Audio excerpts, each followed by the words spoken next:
নড়াইলে বেড়েছে ডায়রিয়া ও নিউমোনিয়া। আক্রান্তদের মধ্যে শিশু ও বৃদ্ধের সংখ্যা বেশি। জনবল সংকটের কারণে পরিচ্ছন্ন পরিবেশে চিকিৎসা দেওয়া যাচ্ছে না বলে জানিয়েছে কর্তৃপক্ষ। নড়াইল প্রতিনিধি মির্জা নজরুল ইসলামের পাঠানো তথ্য ছবি নিয়ে ডেস্ক রিপোর্ট। আধুনিক সদর হাসপাতালের ৬ শয্যার ডায়রিয়া ওয়ার্ডে বর্তমানে অর্ধশতাধিক শিশু চিকিৎসা নিচ্ছে। ডায়রিয়া বা পানিবাহিত রোগগুলো যেগুলো হয় সাধারণত এই সময়, সেগুলোর প্রকোপও বেড়েছে এবং আমরা দেখেছি যে অধিকাংশ ক্ষেত্রে এই রোগীগুলা তাদের এই যে পানির যে সমস্যা, এই সমস্যার জন্যই তারা ভুগছে। শয্যা সংকটের কারণে এক শয্যায় ২ জন এমনকি ৩ জনকেও থাকতে হচ্ছে। রোগীদের স্বজনেরা অপরিচ্ছন্ন ও যথাযথ সেবা না পাওয়ার অভিযোগ করেছেন।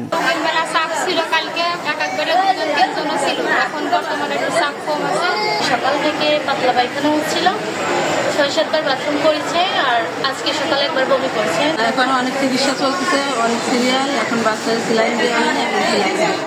জনবল সংকটের কথা স্বীকার করেন দায়িত্বরত চিকিৎসক ও নার্সরা। যদি আমাদের এখানে একটু জনবল বাড়তো, মানে আমাদের নার্সই আর একটু বাড়তো, তাহলে আমরা আরো বেশি সবাই ডাকে সাড়া দিতে পারতাম।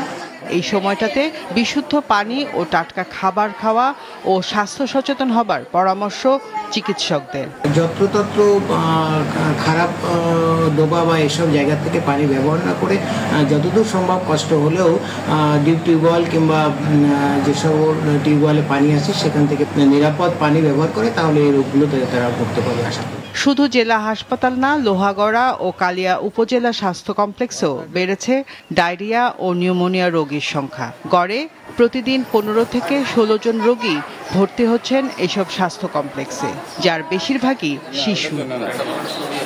মাছরাঙা, নিউজ ডেস্ক। নারায়ণগঞ্জের রূপগঞ্জে ডাইং কারখানায় গ্যাসের বিস্ফোরণে ৩ জন দগ্ধ হয়েছে। তাদের রাজধানীর জাতীয় বার্ন ও প্লাস্টিক সার্জারি ইনস্টিটিউটে ভর্তি করা হয়েছে। ৩ জনের অবস্থায় আশঙ্কাজনক বলে জানিয়েছেন চিকিৎসকরা। সকাল ৯টার দিকে রূপসী কাজীপাড়া এলাকায় মঞ্জু ডাইং অ্যান্ড টেক্সটাইল কারখানায় এ দুর্ঘটনা ঘটে। কারখানা কর্তৃপক্ষ জানায়, ঘটনার পরপরই কারখানার টেকনিশিয়ান ও অন্য নিরাপত্তা কর্মীরা দ্রুত গ্যাসের চাবি বন্ধ করে আগুন নিয়ন্ত্রণে আনেন। Narayanganj fire service and civil ডিফেন্সের উপসহকারী পরিচালক আব্দুল্লাহ আল আরিফিন জানান, মে দিবস উপলক্ষে সব প্রতিষ্ঠান বন্ধ থাকায় গ্যাসের চাপ ছিল বেশি। সে কারণেই জমে থাকা গ্যাস থেকে বিস্ফোরণ হয়েছে বলে প্রাথমিকভাবে ধারণা করা হচ্ছে।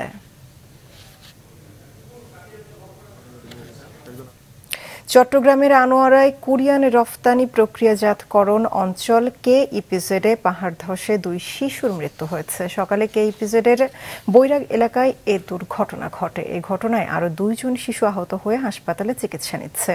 নিহত 2 শিশু হল রোহান ও মিসবা। স্থানীয়রা জানান, পাহাড়ের নিচে ওই শিশুরা ফুটবল খেলছিল। পাহাড় কাটার ফলে আনোয়ারার KEPZ এলাকা দীর্ঘদিন ধরে পাহাড় ধসের ঝুঁকিতে ছিল। গতরাতের বৃষ্টির ফলে পাহাড়ের মাটি নরম হয়ে ধসে পড়ে।